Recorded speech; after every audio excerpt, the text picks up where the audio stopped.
Hello everyone. तो आज हम बात करेंगे यूकैरियोटिक सेल में मिलने वाले ऑर्गेनेलीज की, और उसमें भी हम स्पेसिफिकली बात करेंगे endoplasmic reticulum.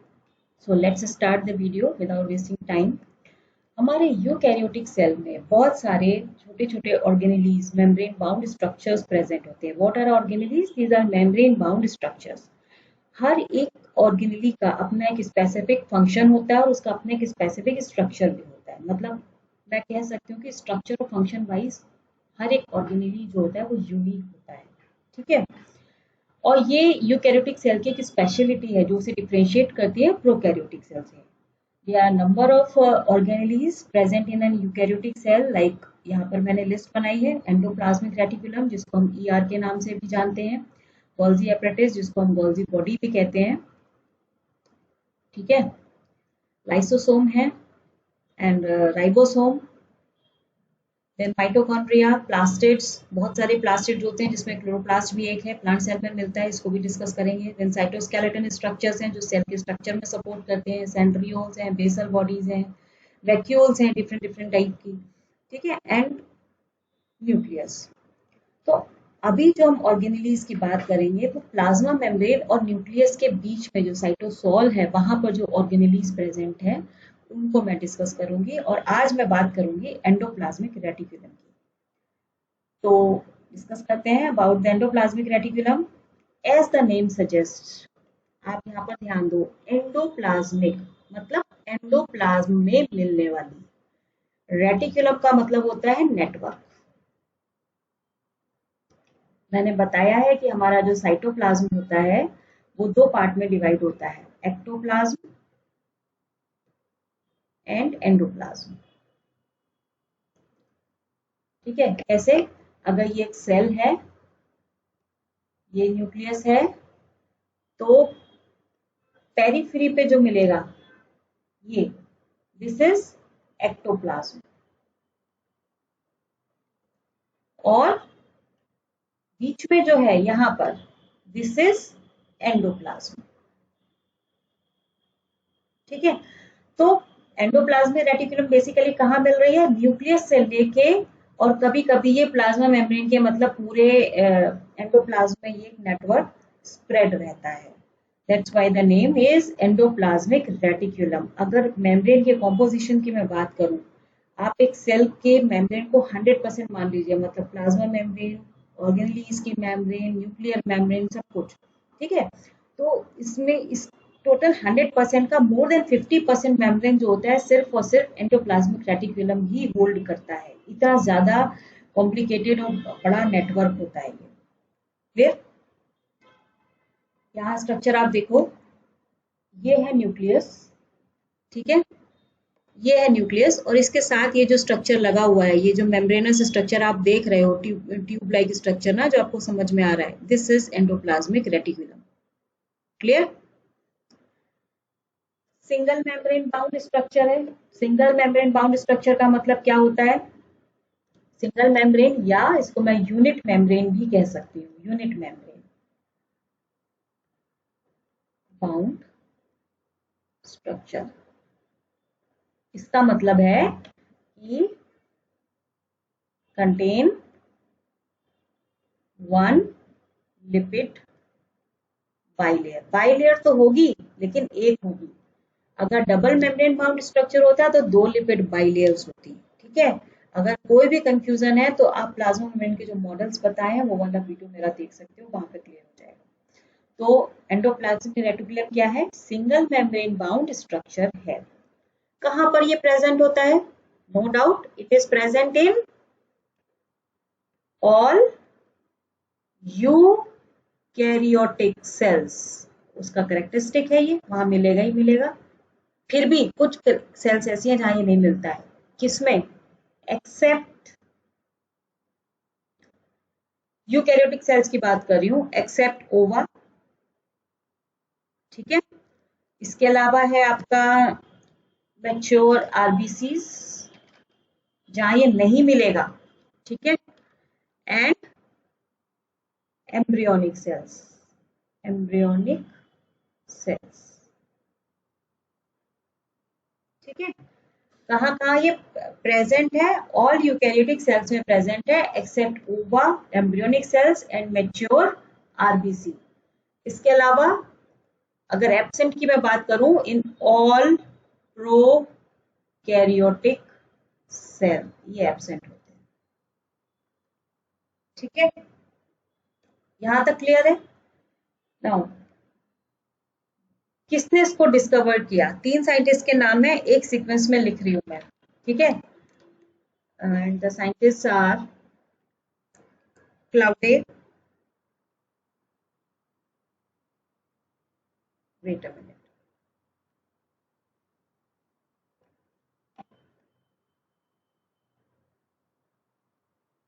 Claude, Porter and Fullman. ये आपको याद रखना है, इसी सीक्वेंस में तीनों नाम मिलेंगे, तीनों पे टिक करना है। एक मिलेगा तो क्लाउडे को रेफरेंस देनी है, ये इन्होंने डिस्कवर किया 1945 में। और जो नेम था endoplasmic reticulum, it was given by porter. ठीक है, यहाँ तक तो कुछ भी नहीं है। इतना समझ में आ गया कि एंडोप्लाज्मिक रेटिकुलम को एंडोप्लाज्मिक रेटिकुलम क्यों कहते हैं, क्योंकि एक सिंगल मेम्ब्रेन बाउंड स्ट्रक्चर है, एक नेटवर्क है मेम्ब्रेन का जो पूरे एंडोप्लाज्म में फैला हुआ रहता है।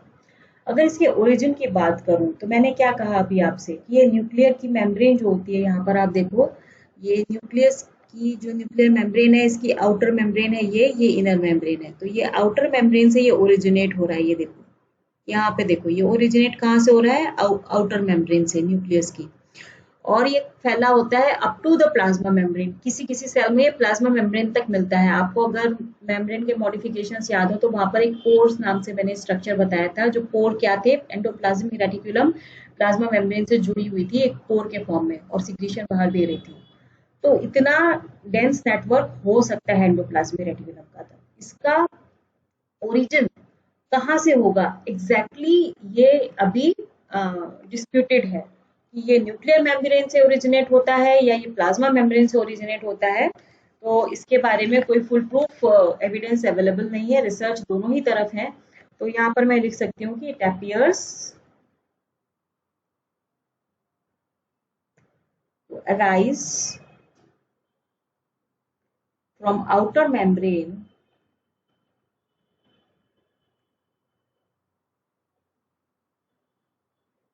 of the nuclear envelope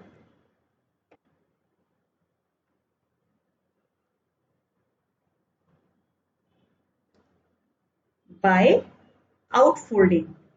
ठीक है, या तो न्यूक्लियर मेम्ब्रेन बाहर की तरफ फोल्ड हो गई और ईआर की फॉर्मेशन कर दी, और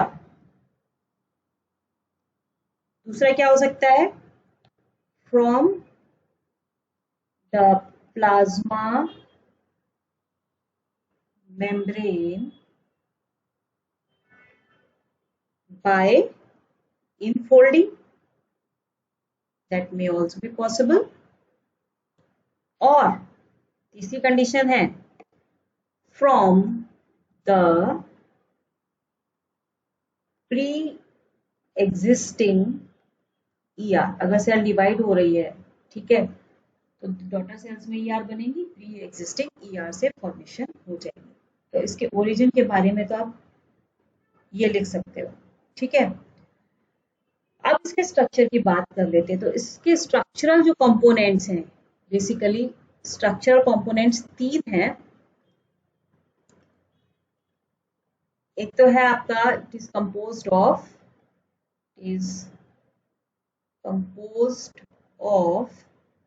cisternae, tubules and vesicles. 3 component है, शायद नाम आपने सुने भी होंगे। ठीक है, तो सिस्टर्ने क्या है, ट्यूब्यूल्स क्या है और वेसिकल्स क्या है। सिस्टर्ने जो है वो फ्लैट स्ट्रक्चर है, मतलब मेम्ब्रेन, फ्लैट मेम्ब्रेन फोल्ड हो रही है। ठीक है, इसके अंदर कैविटी है, that cavity is filled with endoplasmic fluid. Endoplasmic reticulum की जो कैविटी है, it is not empty, it is filled with a fluid called endoplasmic fluid. Cisternae flat structures हैं। ट्यूब्यूल्स क्या है, नाम से सजेस्ट है, ट्यूबुलर कर्व्ड स्ट्रक्चर है। और वेसिकल्स क्या है, वेसिकल्स वैक्यूल्स हैं छोटी छोटी, जो ट्रांसपोर्ट का काम करती हैं। कैसे और कहाँ, ये अभी बात करेंगे इसके नेक्स्ट सेक्शन में। तो पहले बात करते हैं कि ईआर कितने टाइप की होती है। ईआर बेसिकली दो टाइप की होती है, रफ एंडोप्लाज्मिक रेटिकुलम जिसको हम RER भी कहते हैं, और स्मूथ एंडोप्लाज्मिक रेटिकुलम जिसे हम SER भी कहते हैं। एक बार फिगर देखते हैं यहाँ पर, इस फिगर को समझो।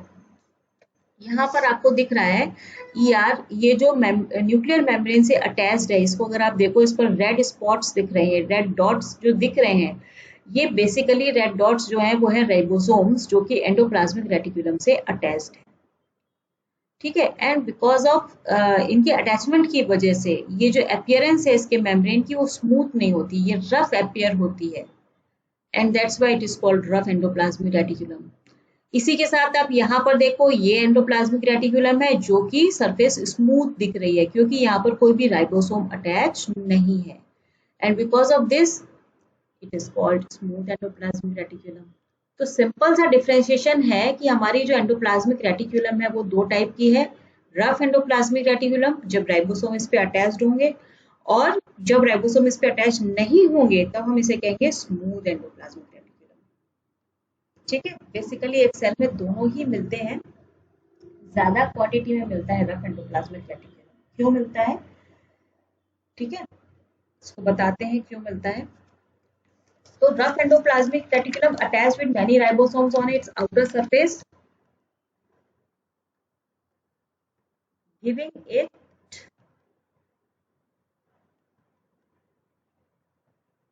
a rough appearance.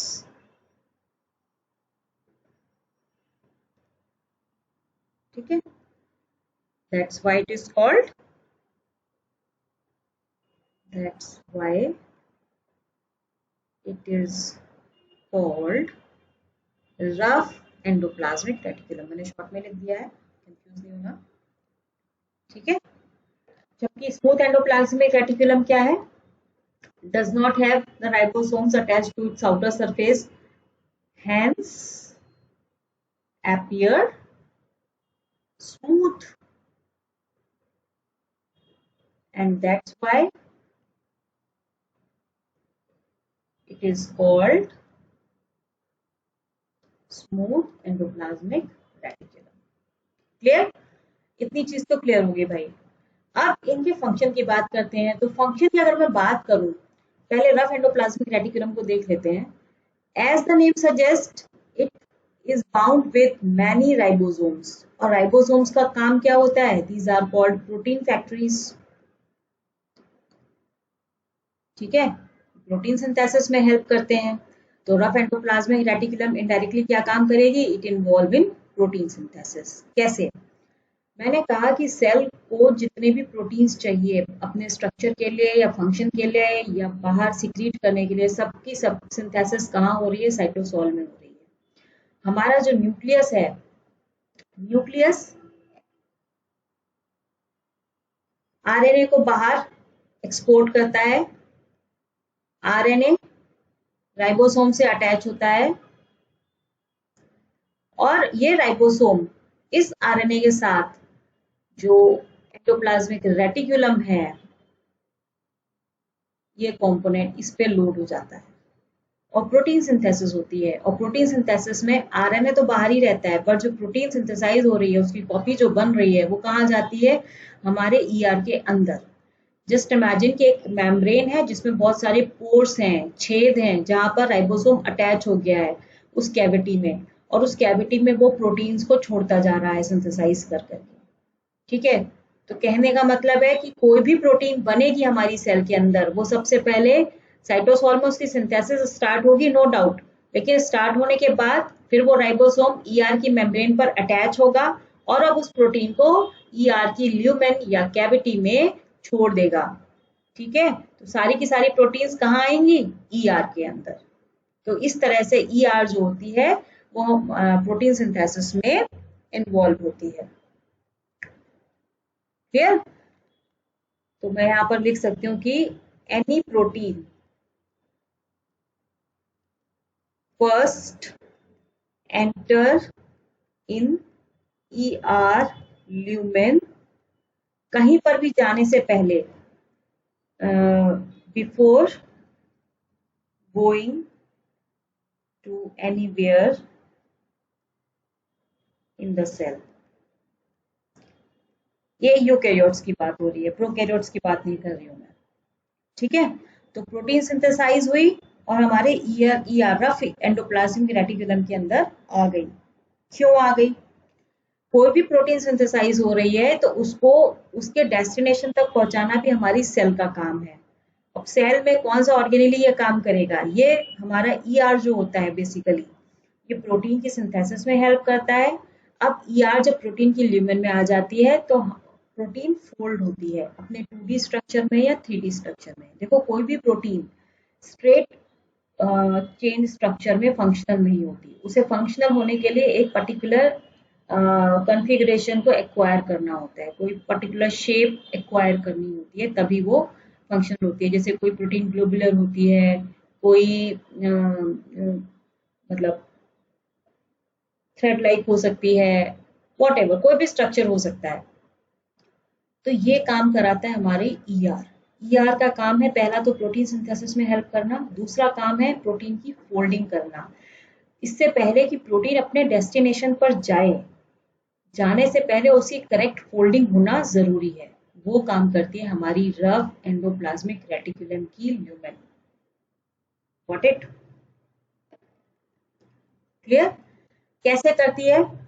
हमारी ईआर के जो स्ट्रक्चर है रफ ईआर का, वो कैसा होता है? सिस्टर्ने से बना होता है। ध्यान रखो, rough ER is made up of cisternae, और सिस्टर्ने क्या है? फ्लैट एंडेड सैक्स है या फ्लैट शीट लाइक स्ट्रक्चर है।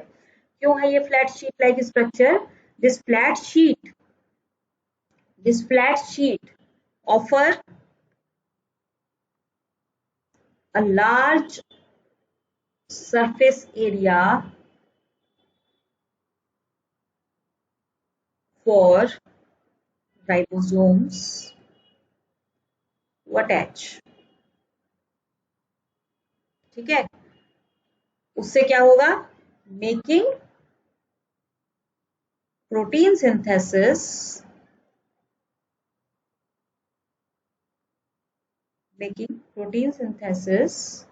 efficient, more efficient। ठीक है, तो मैंने बताया था कि ईआर के 3 कंपोनेंट्स हैं, सिस्टर्ने, ट्यूब्यूल्स एंड वेसिकल्स। तो सिस्टर्ने कहां पर मिलेंगे? रफ ईआर में मिलेंगे। सिस्टर्ने क्या है? फ्लैट शीट लाइक स्ट्रक्चर है। ठीक है, जैसे एक बुक है ना, फ्लैट, ठीक है, इसके कॉर्नर्स फोल्ड हैं, इससे दूसरी बुक अटैच कर दो, बीच में कनेक्शन डाल दो, तो इस तरीके का स्ट्रक्चर है। और इसके सरफेस पर बहुत सारे राइबोसोम्स के अटैचमेंट साइट्स हैं, लाइक दिस। ये एक शीट है जिसमें बहुत सारी राइबोसोम्स के अटैचमेंट साइट है, जहां पर राइबोसोम्स आके अटैच हो जाएंगे, प्रोटीन सिंथेसिस होगी और प्रोटीन कहाँ जाएगी? इस ईआर के अंदर। ठीक है, ये नीचे भी है, इसमें नीचे भी पूरा ये एक कैविटी है। क्लियर? तो प्रोटीन कहाँ आ रही है? ईआर की ल्यूमेन में। और रफ ईआर किसकी बनी है? सिस्टर्ने की। सिस्टर्ने कैसा है? फ्लैट शीट लाइक स्ट्रक्चर है। Is it clear to you all? Next is, जो हमारी रफ एंडोप्लाज्मिक रेटिकुलम होती है वो क्लोजर होती है न्यूक्लियस के। जैसे कि अभी ऊपर फिगर में भी दिखाया था, स्मूथ एंडोप्लाज्मिक रेटिकुलम कहाँ थी? दूर थी। यहाँ पर देखो आप, ये है स्मूथ, ये न्यूक्लियस से दूर है, जबकि रफ एंडोप्लाज्मिक रेटिकुलम न्यूक्लियस के पास है। ऐसा क्यों? ये सब सेल्स में नहीं होता, ठीक है, not in all cells but in most of the cells rough endoplasmic reticulum is closer to the nucleus than smooth endoplasmic reticulum. Why? Because it is primarily involved in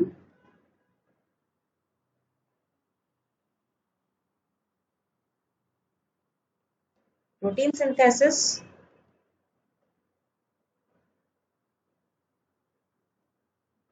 ठीक है, and genetic material. Protein synthesis की जो information है वो कहाँ से आएगी? That genetic material is located in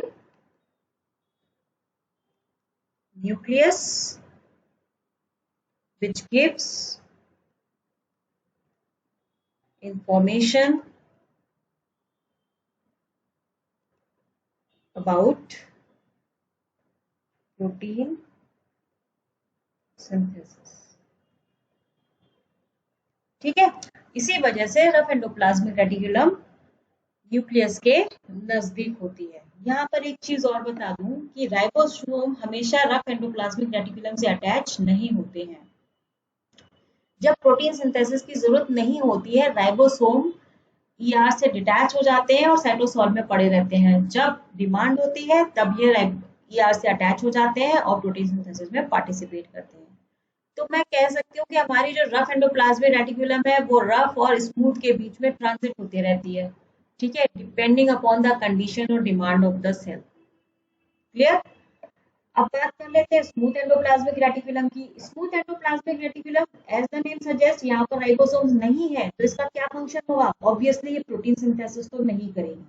यहाँ से आप याद रख सकते हो। तो ये क्या काम करेगी? देखो यहाँ पर क्या होगा, पहली चीज लिपिड की सिंथेसिस होगी। अगेन एक रिक्वायरमेंट है सेल की, क्योंकि मेम्ब्रेनस कंपोनेंट्स बहुत ज्यादा हैं, लिपिड चाहिए ही चाहिए। दूसरा काम है ड्रग्स की मेटाबोलाइजिंग करना या डिटॉक्सिफाई करना। ठीक है, टॉक्सिन्स को भी मेटाबोलाइज करना या डिटॉक्सिफाई करना। इसके अलावा हमारे कैल्शियम आयन कंसंट्रेशन को सेल के अंदर रेगुलेट करना। ये काम होता है हमारे स्मूथ एंडोप्लाज्मिक रेटिकुलम का। Clear? Smooth endoplasmic reticulum folding में भी हेल्प करेगा प्रोटीन का, लिपिड की सिंथेसिस में हेल्प करेगा। प्रोटीन की फोल्डिंग रफ एंडोप्लाज्मिक रेटिकुलम में स्टार्ट हो जाती है, जैसे ही वो कैविटी में आती है वहां से स्टार्ट हो जाता है उसका मॉडिफिकेशन होना। एंड क्योंकि यहाँ पर राइबोसोम अटैच नहीं है, तो इसको ऐसा कोई लार्ज सरफेस एरिया राइबोसोम के अटैचमेंट के लिए नहीं चाहिए। तो इसका स्ट्रक्चर कैसा होगा? ट्यूबुलर। ये फ्लैट शीट लाइक स्ट्रक्चर नहीं होगा, ट्यूब्स के फॉर्म में होंगे। बहुत सारी ट्यूब्स होंगी जो एक दूसरे से इंटरकनेक्टेड है। और ट्यूब्स क्या काम करेंगे? That tubes help to increase the surface area, help to increase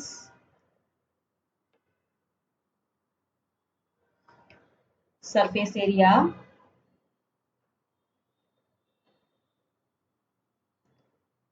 ठीक है, क्यों? Well suited for lipid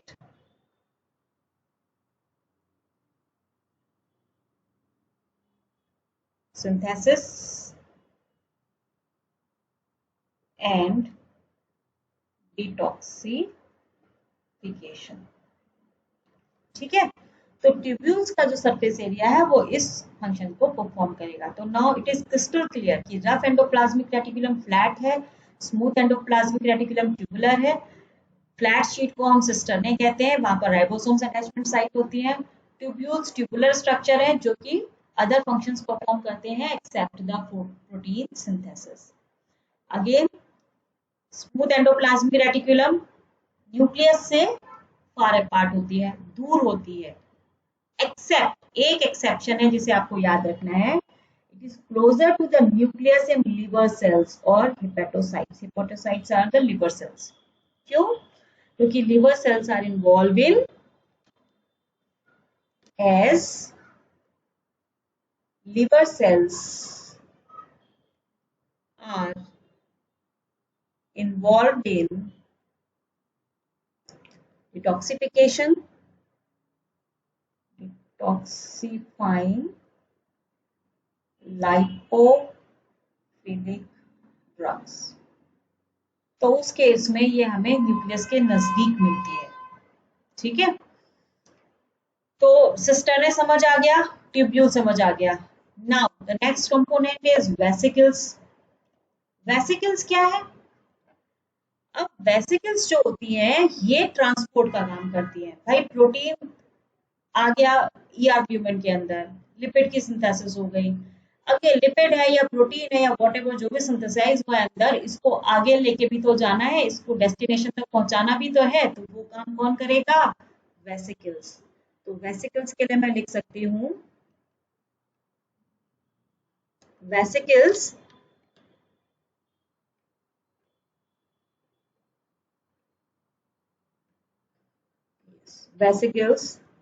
bud off from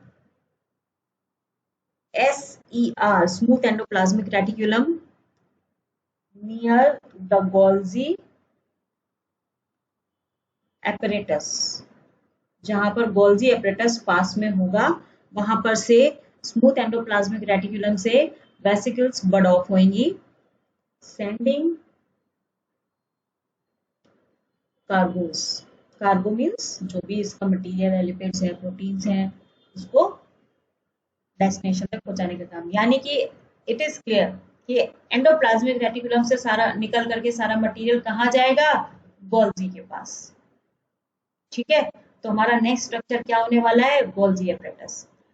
but अभी एक चीज और, वेसिकल्स को मैंने बता दिया कि ये बड ऑफ होती है स्मूथ एंडोप्लाज्मिक रेटिकुलम से। बेसिकली हमारी एंडोप्लाज्मिक रेटिकुलम में एक एरिया होता है जिसे ट्रांजिशनल एंडोप्लाज्मिक रेटिकुलम कहते हैं। वेसिकल्स वहां से बड ऑफ होती हैं क्योंकि वो एग्जिट साइट्स होते हैं हमारे एंडोप्लाज्मिक रेटिकुलम के। ठीक है, तो जनरली हमारी जो एसईआर होती है ना, स्मूथ एंडोप्लाज्मिक रेटिकुलम, वो बहुत कम होती है। मतलब it is not easy to find smooth endoplasmic reticulum. कुछ एरियाज होते हैं एंडोप्लाज्मिक रेटिकुलम में जो कि पार्टली स्मूथ पार्टली रफ होते हैं। ठीक है, वहां उन एरियाज को हम कहते हैं ट्रांजिशनल एंडोप्लाज्मिक रेटिकुलम, और वो बनाते हैं हमारे ईआर एग्जिट साइट्स। और वहीं से क्या होता है, vesicles from these areas, from these areas transport vesicles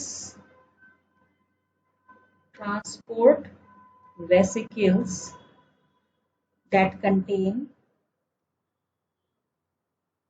lipid और proteins separate vesicles में। ठीक है, made in the ER, detach and start moving to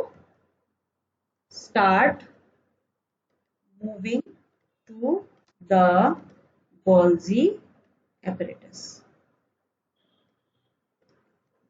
ठीक है, तो जो वेसिकल्स हैं वो बेसिकली ट्रांजिशनल एंडोप्लाज्मिक रेटिकुलम से बड ऑफ होते हैं। ट्रांजिशनल नाम से ट्रांजिशन मतलब क्लियर है, ट्रांजिशन हो रहा है, रफ से स्मूथ में कन्वर्ट हो रही है। और वहीं पर रफ एंडोप्लाज्मिक रेटिकुलम से जो बना वो वेसिकल्स में बड ऑफ होके बाहर निकल गया, और जो स्मूथ में बना वो भी बड ऑफ होके वहां से बाहर निकल गया। और जनरली ये ट्रांजिशनल एंडोप्लाज्मिक रेटिकुलम कहाँ पर मिलेगी, नियर द गोल्जी एपरेटस।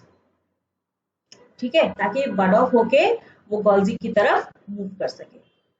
और दूसरा एक मॉडिफिकेशन है सार्कोप्लाज्मिक रेटिकुलम। सार्कोप्लाज्मिक रेटिकुलम ही एक ऑल्टरनेटिव नेम है एंडोप्लाज्मिक रेटिकुलम का। जस्ट इसका फंक्शन डिफरेंट होता है, इसलिए उसको अलग नाम दिया गया है। कहाँ मिलती है ये, मसल सेल्स में मिलती है, और यहाँ पर इसका काम है कैल्शियम आयन को स्टोर करना और रिलीज कराना for the contraction and relaxation of the muscles. तो मसल्स में मिलने वाली जो एंडोप्लाज्मिक रेटिकुलम है वो एक अलग फंक्शन परफॉर्म कर रही है, कैल्शियम आयन मतलब, और आपके एंडोप्लाज्मिक रेटिकुलम और सेल्स में जो है वहां भी स्टोर होता है कैल्शियम आयन, लेकिन यहाँ पर ये स्पेसिफिकली यही काम कर रहा है क्योंकि मसल्स को कॉन्ट्रैक्शन और रिलैक्सेशन कराना है और उसके लिए कैल्शियम आयन चाहिए, तो ये स्टोरेज का काम करता है। And that's why the name is given sarcoplasmic reticulum. तो इस तरह से आप देखो कि सेल टू सेल एक ही ऑर्गेनेली है, बट उसका फंक्शन अलग हो गया, तो उसके नाम में डिफरेंस आ गया, उसके काम में डिफरेंस आ गया। ठीक है, तो ये सार्कोप्लाज्मिक रेटिकुलम के बारे में डिटेल में जब आप मस्कुलर मूवमेंट्स की आप बात करोगे वहां पर आप इसको पढ़ सकते हो डिटेल में, मैं यहाँ पर नहीं ज्यादा डिस्कस कर रही हूँ। तो this is all about endoplasmic reticulum. I hope कि मैं सक्सेसफुल हुई हूँ एक पिक्चर क्रिएट करने में आप लोग के माइंड में कि एंडोप्लाज्मिक रेटिकुलम क्या है, सिस्टर्ने क्या है, ट्यूब्यूल्स क्या है, वेसिकल्स क्या है। ठीक है, रफ एंडोप्लाज्मिक रेटिकुलम क्या है, स्मूथ एंडोप्लाज्मिक रेटिकुलम क्या है। लास्ट में मैंने समराइज किए हैं इसके फंक्शंस को, कंबाइंड फंक्शंस लिखे हैं ये, जैसे प्रोटीन सिंथेसिस और फोल्डिंग है, ये फंक्शन है रफ एंडोप्लाज्मिक रेटिकुलम का। लिपिड सिंथेसिस और मेटाबॉलिज्म है, ये स्मूथ एंडोप्लाज्मिक रेटिकुलम का फंक्शन है। Detoxification of drugs and toxin, ये भी स्मूथ एंडोप्लाज्मिक रेटिकुलम का फंक्शन है, लेकिन इन लिवर सेल्स। ठीक है, लिवर सेल्स में करेगा ये। Intracellular calcium store and homeostasis, ये आपके मसल सेल्स में करेगा, मसल सेल्स में, ER इन मसल सेल्स। ठीक है, and glucose metabolism. Glucose metabolism को जरा सा देख लो, जस्ट एक सिंपल लाइन में। हमारे लिवर सेल्स में ग्लूकोनियोजेनेसिस और ग्लाइकोजिनोलाइसिस दोनों ही परफॉर्म होती हैं। ये ग्लूकोज मेटाबॉलिज्म में ईआर हेल्प करती है इन लिवर। कैसे? Enzyme glucose 6 phosphase located in ER membrane carried out gluconeogenesis and glycogenolysis. ये टर्म रेस्पिरेशन पढ़ाऊंगी, वहां पर क्लियर करूंगी आपको। अभी बस इतना याद रखो, ग्लूकोनियोजेनेसिस। ग्लूकोनियोजेनेसिस का मतलब होता है synthesis of glucose, synthesis of glucose from, मतलब कार्बोहाइड्रेट के अलावा दूसरे शुगर से ना होके किसी और मटेरियल, किसी और सब्सटेंस से होना। From any substance other than glucose, other than carbohydrate. Wait,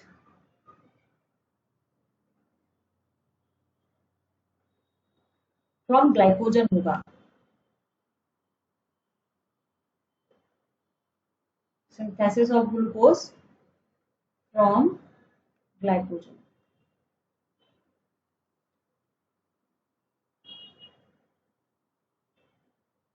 wait, sorry, I am confused, इसको मैं डिस्कस नहीं कर रही हूँ, नेक्स्ट उसमें क्लियर कर दूंगी आपको। तो this is all about endoplasmic reticulum. तो हमारा अगला डेस्टिनेशन है गोल्जी बॉडीज या गोल्जी एपरेटस, जहां पर हमारे प्रोटीन्स और लिपिड्स पहुंचेंगे। तो उसके बारे में डिस्कस करेंगे अगले लेक्चर में। Till then stay safe, stay healthy and keep studying. Good bye and thank